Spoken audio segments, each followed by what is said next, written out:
बेसाखियों के सहारे चलता ये नौजवान अली अहमद आरीवाला के नवाही गांव 37 EB का रिहायशी है। अली अहमद 2.5 साल कबल कमर दर्द का इलाज कराने करीबी क्लिनिक पर गया, जहां डॉक्टर ने इसे ऐसा टीका लगाया कि वो जिंदगी भर के लिए माजूर हो गया।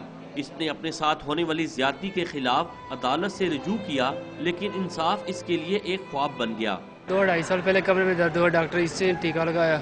उसके बाद डॉक्टर गुलजार राजा ने ऑपरेशन किया। उसके बाद आरीफवाला में अदालत में केस किया और 6 माह तक धक्के खाता और उसके बाद हाई कोर्ट में आया। मुतासरा नौजवान के मुताबिक माजूरी के बाद इसके भाइयों ने भी मुंह मोड़ लिया और इसका बोझ उठाने से साफ इनकार कर दिया।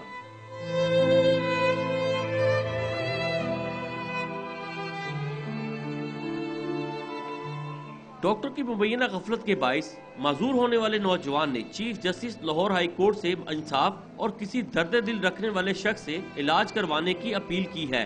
कैमरामैन शुएब सईद के साथ तौकीर घुम्मन, डॉन न्यूज, लाहौर।